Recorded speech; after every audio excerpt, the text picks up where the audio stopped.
Take 7. Well, we not gonna mess up this time, partner.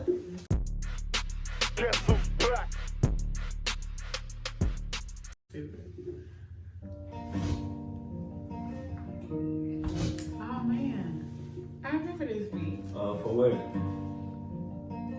You did poetry to it. You think I should rap it? Yeah, I think you should rap it. Well, this is how I feel now today. Even though I felt back then, I still feel the same now today.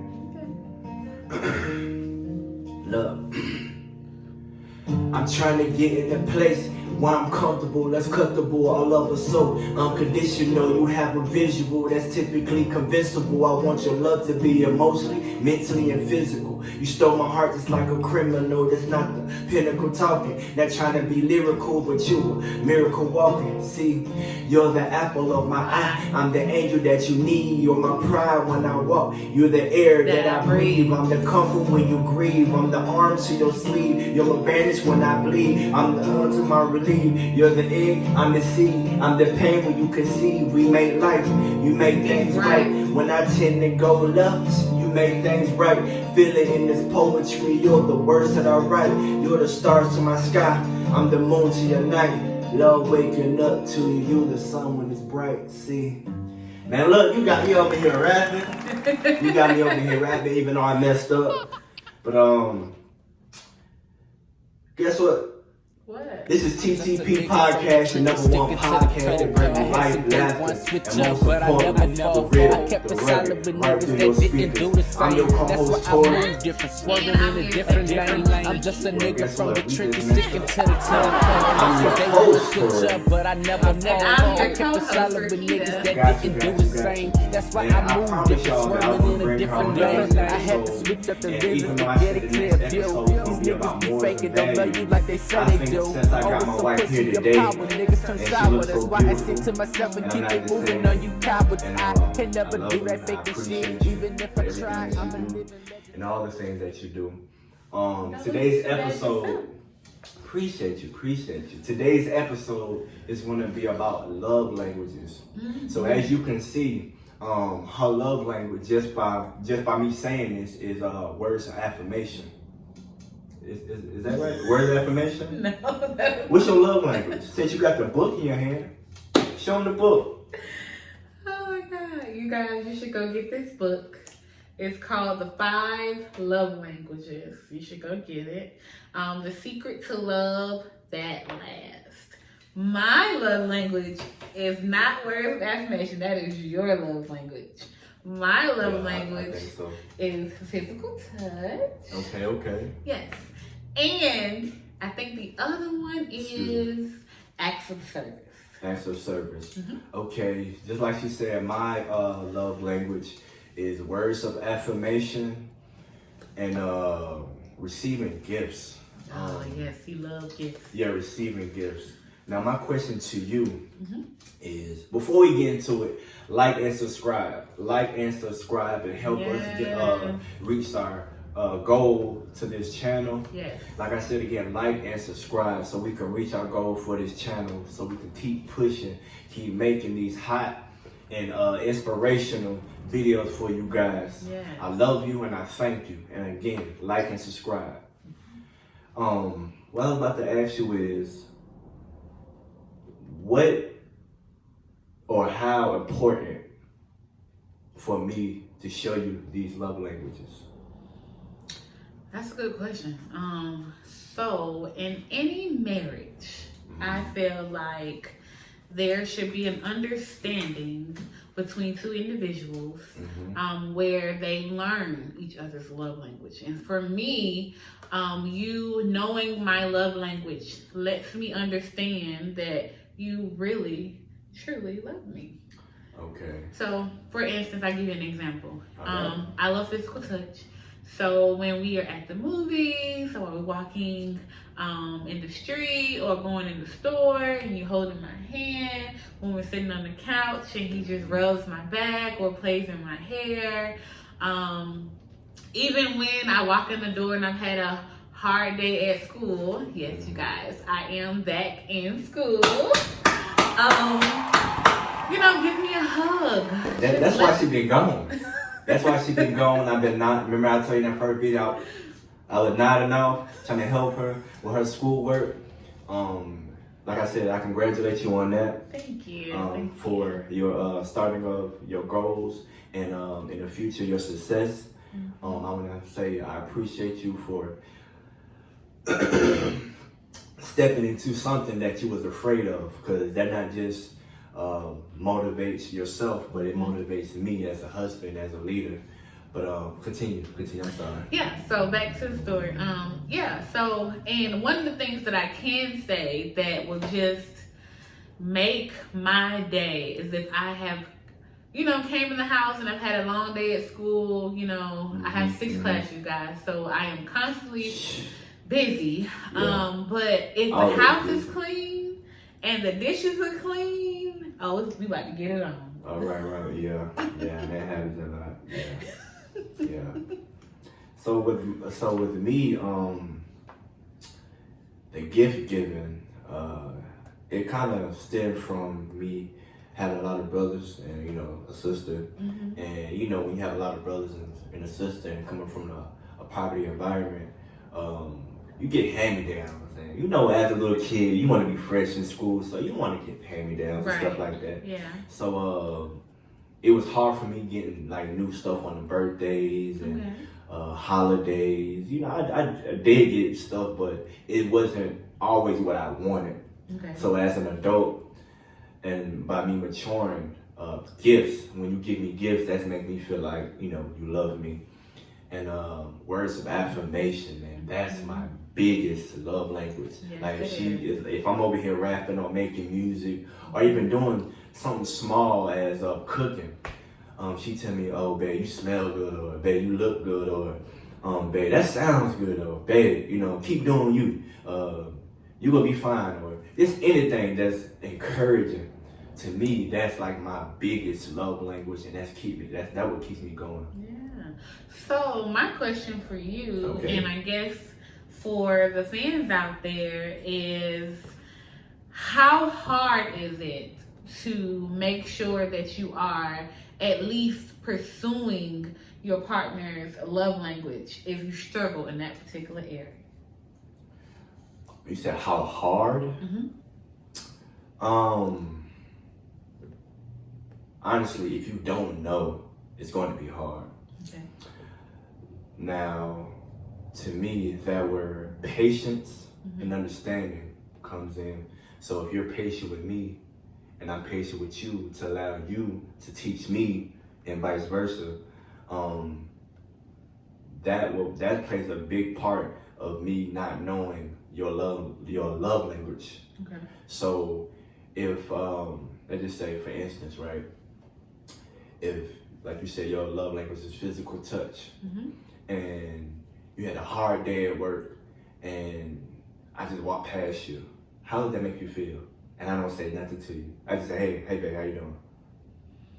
And I don't touch you, and I don't say, hey, I know you had a hard day, and let me just, rub your back, or let me just run your back water. How would that make you feel?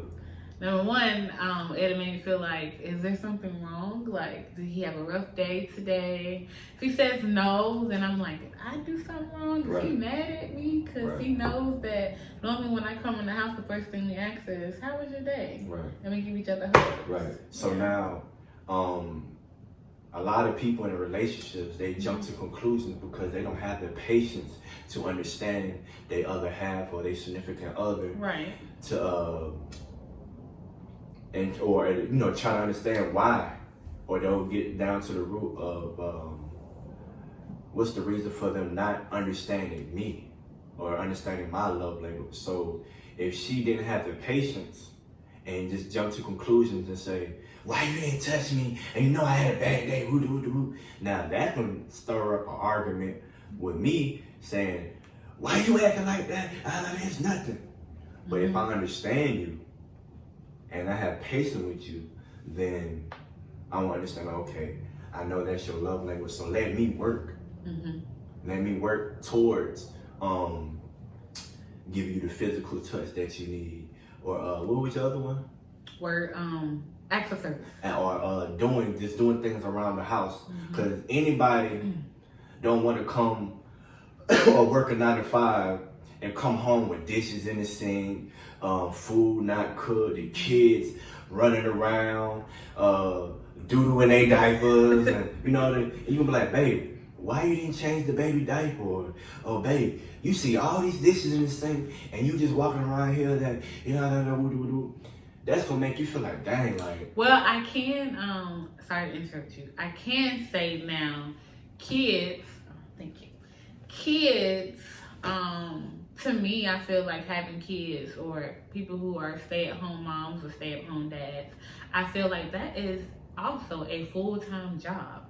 So if you have one kid, I can understand, but 2 and 3 kids, you know, and I feel like there's dishes in the sink or the house is a little bit dirty, I won't necessarily feel like you don't love me. Yeah. Because I understand that, you know, that life happens and sometimes kids can tire you out, or you can clean something up and then 5 minutes later you look and your child has just messed up the whole room. Yeah. So I would have to have some type of understanding. Yeah. But if it's like a constant, like I come home and you just chilling on your phone. Yeah, it's an everyday thing. Yeah, then I feel like, okay, he don't love me because he know I don't want my house to be dirty and he's intentionally not cleaning up. Right. Yeah. And that's, you know, that's when you have the, you know, the patience to come in and understand, and just like you said, to where, okay, at least show the initiative, you know what I mean?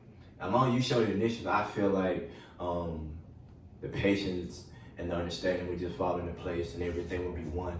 Yeah. And everything will come together. And my other question to you is,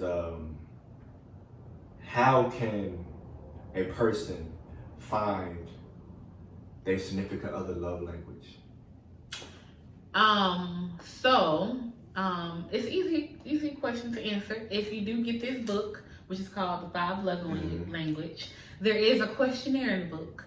And so there are different questions that you can answer, and based on I think out of the 5 love languages, based on the highest score will be that individual's love language. So and y'all guys can tell that she read the book many times, way more than I did, because at first I was like, well, where's the affirmation? Like, what is that? Or physical touch? Like, I don't care about that. But anyway, yeah, you can tell that she read the book a lot. But our first time, not to, you know, jump out the question, our first time reading this book, for the guys, I'm coming from the guy's perspective, is that I said kindly, I'm tripping. okay. I kind of find myself, you know, what did I like or what I didn't like when you take that test. Also with you liking what you didn't like when we took the test. And it's really helpful, and it did help our relationship in the beginning. And also therapy. Therapy. Yes. That's therapy. what helped us. Yeah. Truly. Yeah. Above all this book stuff, all love languages, everything, therapy. That's what helped us. And actually our therapist recommended this love language book. And in the comments below, we'll give y'all her, well, obviously she's in Alabama, but to our Georgia folks, y'all on your own. But if y'all in Alabama, in the comments section below, I will, or the description section below, I will give you her information. I'm telling you, she's phenomenal. Yeah, she Because is. in the beginning of our relationship, when we first moved down here, we was going through a lot. And with taking care of her mother, we was going through a lot. And going through this and going through that, we was going through a lot. And we was on edge. I'm talking about, we was on the edge of jumping off that cliff. And that therapy helped us, and that love language book helped us. And don't get it twisted now. Just because you see us up here smiling and giggling, this not fake. What we doing it, this is totally real, 100% real. Yeah. But this marriage is not a fairy tale. It is not a fairy tale. I don't care what they showing y'all guys in the media or out there in society, or what they teaching y'all, but this marriage thing, this relationship thing, this life journey is not a fairy tale. You're gonna go through some ups and downs. You can go You're gonna go through some bumps in the road. You're gonna go through some obstacles. You're gonna go through some he say, she say. You're gonna go through some everything. Yeah. It's not a fairy tale, but what I do know is, get this love language book. Read it, even if you got to read it about 5 times. This helped us, along with therapy.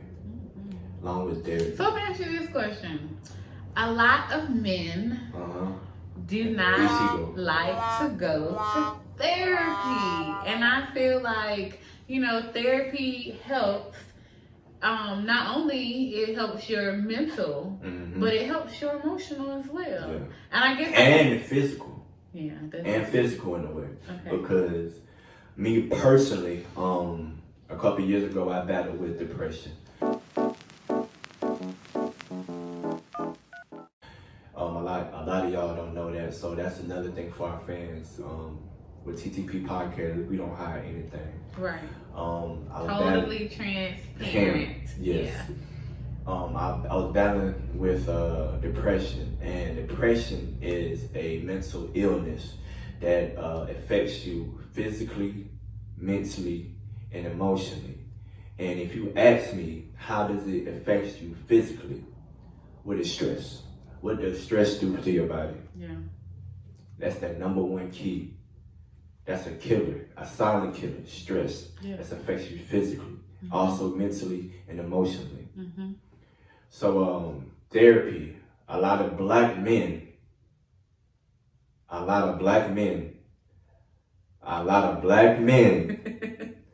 do not like going to therapy. We're really men, period. But for what I've seen, and statistically, black men.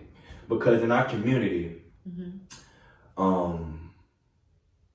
we put a lot to the forefront. Okay. We put a lot behind us. We put bandages on a lot of things. Okay. And we just expect for it to heal. And what I do know is, if you don't tackle it head on, that problem is going to prolong. It's going to spread. Right. Therapy for me, or how it helped me to see the bigger things, the bigger picture. Not just in life, but through our relationship. It showed me who I really was, who I am now, and what affected me then and what affects me now. That's what therapy did to me. Okay. What did therapy do to you? One thing that I did notice was I was a type of individual who would use my pain to accomplish things. So it was a motivator. Instead of allowing my pain to motivate me, I should have tackled the underlying issues of my pain to understand my triggers and not allow it to motivate me, but allow me to understand what it is and motivate myself based on my own goals. And so, in other words, don't put like I said before, don't put the bandage on that sore. And for instance, like, you going through a certain situation, you quit to go smoke a blunt, or you quit to go to the club with your girl or your homeboy to go get another drink, or or partake in hard drugs, cocaine or whatnot, or either sex. Certain people use sex as a getaway, but that doesn't solve the problem. It doesn't solve the problem. Only put a bandage on the sore. And you expect for the soul to heal. Because it'll only take the pain away for just a little bit of time. But you're not, tackling the head on.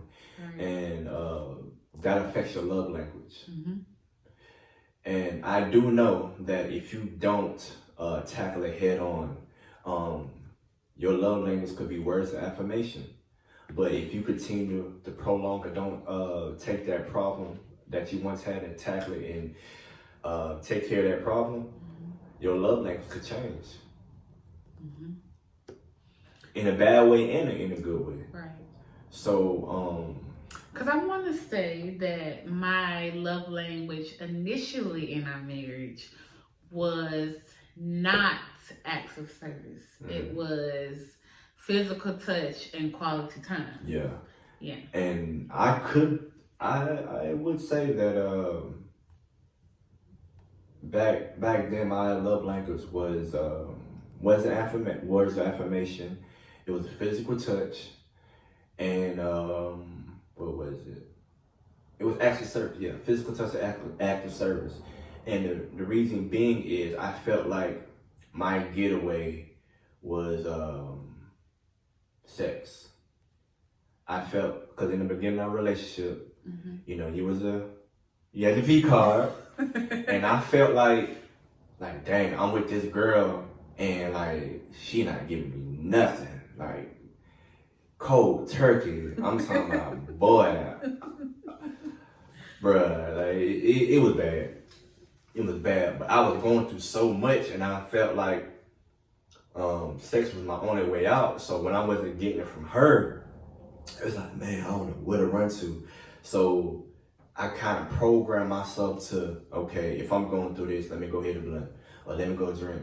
But that made the problem even worse, because if I wasn't getting, getting the booty, I'm tense, I'm stressed, I'm going through this, I'm going through that. And I didn't want to, continue to, smoke and drink, because that made things worse. So if I'm not doing that, what I thought was making me better, then what can I turn to? So I'm just a wrecking time bomb. And she was to say the simplest thing to me, and I blow up. That's where the anger comes in. And she was like, you always saying this, you always cussing me out, woo. So now, as I'm getting older, and I'm maturing. You didn't cuss me out. You were just being mean. Yeah, being mean. But as I matured, a lot of that changed. So now when we argue or we have disagreements, we actually listen to each other. State the issue. You state the issue. Acknowledge what the issue is. Exactly. Yeah. Then we'll go from there, and then we just move on. So that way we don't go to sleep, or we don't let the sun go down, and we still have that problem. Right. Now, in the beginning of our marriage, we let the sun go down, and not tackle we didn't care. Then we wake up, and I'm peripheral. Man, you know how you is. When we wake up, we forget everything. We got amnesia, and then we wonder why. Damn, why should I act like that? But we forgot that we said what we said the night before, and we did what we did the night before. But so love language, man, is very important in a relationship. And I think it's the number one thing in a relationship that glues the relationship together, or glue two people to become one. Because if you don't know each other's love language, how you is going to cater to the other person, how you going to respect the other person, how you going to love the other person. So man. I also feel like when people come together in a relationship or even in a marriage, I feel like you should make what benefits you and your spouse. You should make that the center of your relationship or your marriage. Because, I'm about to say, why is that? Why is that? Because I feel like just because your mom or your dad did certain things does not necessarily mean what you and your spouse likes in a marriage is the same things as what you grew up in. So, for instance, I grew up in a household where my dad was the head of the household, my mom was a stay-at-home mom.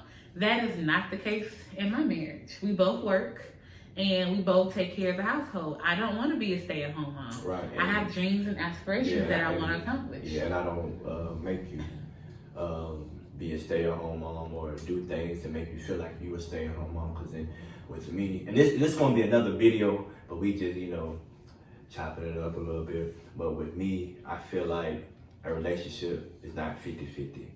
It's 100-100. Whatever I can do, you can do, vice versa. Right. And if I'm not working, you pick up the slack. If vice versa, if you're not working, I pick up the slack double time, and that's how we just, we do things around here. And back in the day, it's not today. Right. Back in the day, it's not today. And if you get out your traditional ways, you will find out a lot of things about yourself where you didn't know beforehand. Right. That's why I say know your love language in your relationship or with your other half. Take the time. Just take the time out to read that book. You can buy it on Amazon. I believe it was like $12 or something. I think so. It says $15. $15.99. Yeah. Yeah. $15.99 to save your relationship. Right. 5 love languages. Yeah. Get that, Mr. Postman. Get that one. But yeah, that book, man, it really did save us, man. All jokes aside. But yeah, man, I'm glad you on here. Yeah, I'm glad I'm back. I'm back. Well, you wasn't here the first time, so I don't know how you been back. But well, I'm present today. Yeah, so I'm here. I promised you guys that she would be here, and if she's here, she showed up and she showed out. Yeah. It's a great podcast episode, and like I said, like and subscribe, like and subscribe, and don't forget to drop them comments, man. Yes. Don't forget to drop them comments. What would you like us to talk about next Friday? Next Friday, y'all gotta let us know. Throwing shade, niggas ball loud, tuck tails. When it's time to fade, same nigga that's really broke. He flexing like they paid, ballin' with the same team. You switch, you ain't have to trade. See the nigga shoot a nigga over a chain. That's why I keep my 9 all the time. While I'm switching lanes, really from the trench. Just trying to dig these ditches. Day one, turning to witness. That's why I keep my #1 podcast that was a friend of mine. really like, laughing, most whole ass niggas that wasted time. Putting your trust in the niggas, stick to the grind. Hating niggas really anemic, baby, keep that eye. My own kind set me up good, I'm really fine.